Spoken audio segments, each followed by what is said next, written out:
শেষ বলে কিছু নেই is a very different film আমার জীবনে. Drugs. This is something which is not good, and doing drugs is obviously it kills you at the end of the day. নিজেকে ভুলে যাওয়া এবং নিজেকে একটা অন্য জায়গায় নিয়ে যাওয়া, যে জায়গাটা খুব ভালো না.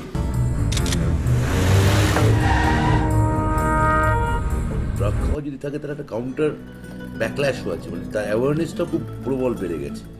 কারণ এই ধরনের ছবি, অঞ্জনদার ছবিতেও একটা ড্রাগের অ্যান্টি ড্রাগ এবং একটা ছেলে ড্রাগ ছেড়ে দিচ্ছে, সেই মোটিভটা খুব বড় করে আছে. শেষ বলে কিছু নেই একটা ভীষণ পজিটিভ টাইটেল. এখান থেকেই বোঝা যাচ্ছে যে সাবজেক্টটাও ডেফিনেটলি ভীষণ ভীষণ পজিটিভ. Drug abuse বেড়ে গেছে and it's high time that we make a film on that. আপনি প্লিজ চুপ করুন তো. দুদিন এসে অনেক বড় বড় কথা বলেছেন. Do you get it, you son of a bitch?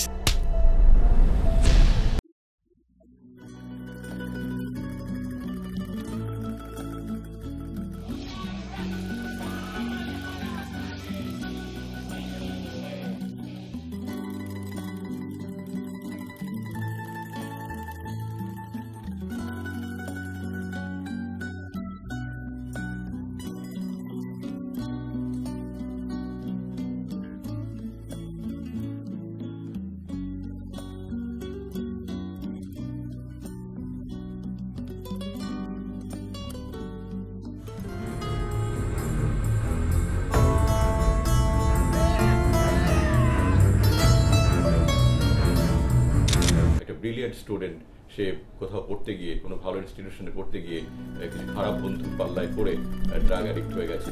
তাকে বাবা মাকে কিন্তু ভাবতে হয়. আমার কাছে প্রতি মুহূর্তে এই ধরনের বাবা মা আসেন, প্রতিনিয়ত এগুলো আমরা ফেস করছি. তো সেইখান থেকে অঞ্জন দত্তর যে শেষ বলে কিছু নেই, আমার মনে হয় এটা দেখে খুব অনেক কিছু লোক যদি উপকৃত হন, তারা যদি ড্রাগকে না বলেন, ড্রাগ নেওয়া থেকে যদি বিরত থাকেন, তাহলে খুব ভালো লাগবে আমাদের কাছে. I used to have the rest. I enjoyed it for a short period of time. Then I realized I should not be having anymore.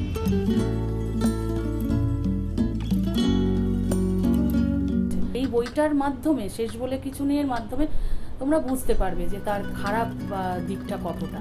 ভালো তো কিছুই নেই ড্রাগের, খারাপ দিক যে কতটা সেটা বুঝতে পারবে.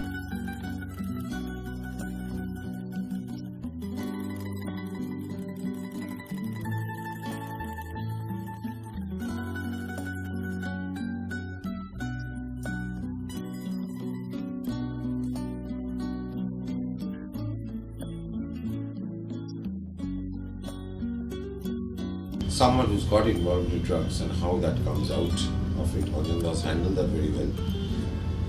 The journey from drugs. Why drugs? To drugs, and why again out of drugs. Must watch Shesh Bole Kichu Nei. এবং এই ফিল্মটা তৈরি করে কিন্তু আমরা, মানে টেকনো ইন্ডিয়া গ্রুপ, একটা অন্যরকম ফিল গুড ফ্যাক্টর কিন্তু আমাদের কাজ করছে. শেষ বলে কিছু নেই. শেষ বলে কিছু নেই. শেষ বলে কিছু নেই. শেষ বলে কিছু নেই. শেষ বলে কিছু নেই.